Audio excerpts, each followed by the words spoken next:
may be in a 9 to 5 that's very toxic. Excuse my voice changing. Or you may be experience a toxic environment in your life, in your YouTube journey.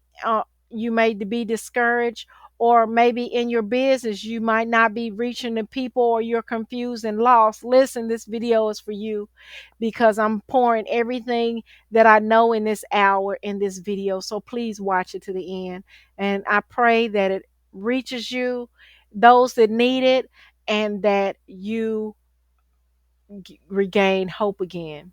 So the first thing I did, especially when I was going through depression, I was in a toxic work environment in my 9 to 5. I was literally doing everything in my department that I should not have been doing. Okay, that I should not have been doing. You would have thought it was a one person department. I was stressed out. I was not appreciated. I was doing other people work like I was the chief of the department, and I was at the time I was the third person in the hierarchy, and depression fell on me. I was so depressed it hurt to breathe. I could feel every hair on my head. I hurt. So I had reached my lowest point where I felt like giving up. And I was a Christian. I've been a Christian since I was 10 years old. I'm giving you real information. This is real.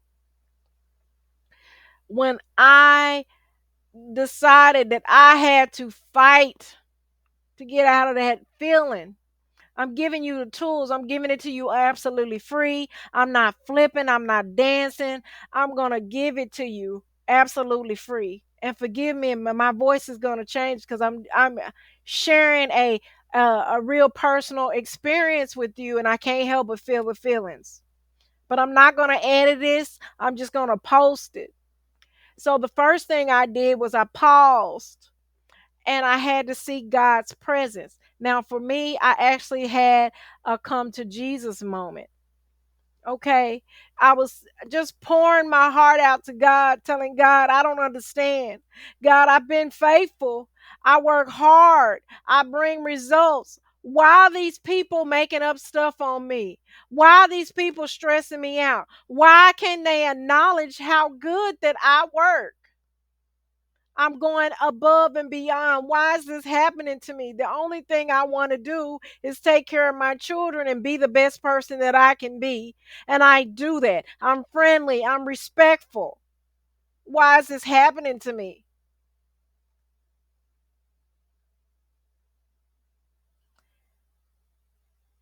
And I was just beginning to pour it out and pour it out daily just to get me through the day.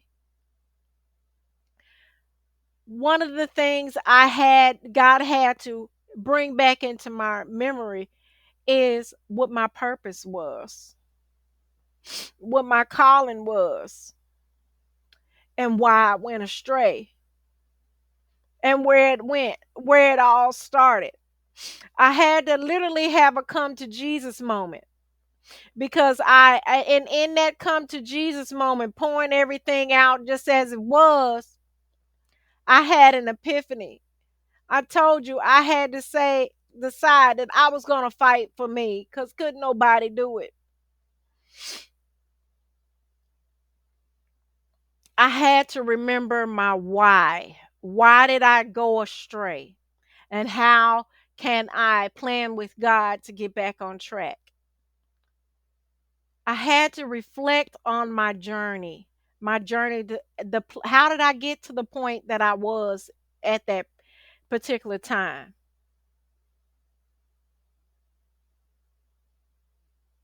So I began to, one of the things that I was pouring and asking God is, God, why come I can't hear a positive word?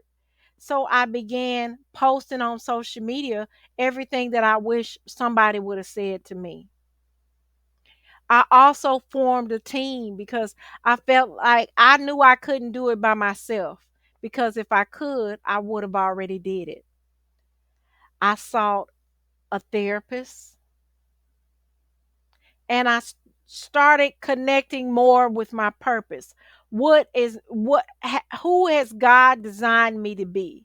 See, because in that journey I had to come to the assumption that even though I was uh maximizing my effort in that job, that 9 to 5, I wasn't maximizing my efforts and my gifts, because at the same time I was hiding my true abilities, what I could actually do. I would dim my light to make other people, trying to make people leave me alone, and they wouldn't leave me alone. I had to turn the focus off of what they were doing and on to me.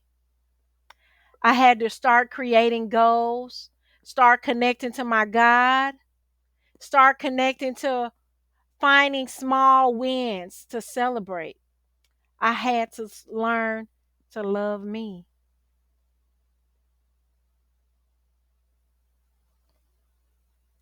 Instead of focusing so much on what I did wrong, I focused on where can I go with what I got.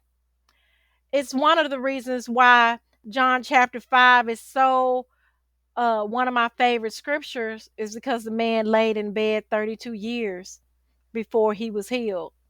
And he didn't and God didn't instruct him to throw away his bed, and he told him to take it with him. So what could I do in the moment that I was to make things better for me? And that was posting on social media the things that I needed to hear. That was going to the therapy and learning how to express the feelings that I was feeling, how to release those feelings, even if it meant tears, and asking God to help me have discernment and restructure my life. I began to speak life in situations, in dry situations, like in Ezekiel 37. I had to stop with the negative self talk, because that's a trap. That's a trap that keeps you in discouragement. I had to begin to learn to speak positive things. And one of the things I did was I got cards like this, which is 101. And y'all don't have to get these cards, but it helped me. 100, it's 101 Bible verses for women. And it said things like, when God approves your life, even your enemies end up shaking your hand. Proverbs 16:7. And it was basically words of encouragement for me to say out loud and allow God to shift. It was time to shift. I had to connect myself to a like minded community. Started seeking people who were growing, who were doing what I was doing, because the people who I were around were not. They were lost too. Oftentimes you'll hear me talk about people living in the trenches. How can someone who's still in the trenches tell you about life outside the trenches when they never left? You want to surround yourself with supportive, faith-based community. Listen, I want to invite you all to join uplift, my purposeful uplift journey Facebook group, where we share words of encouragement, we share biblical postings to support the community. Listen, whatever you do, do not sit in discouragement.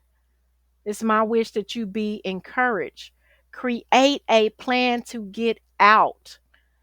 Make a decision that's enough is enough, and that you are going to rescue you. I'm praying for you.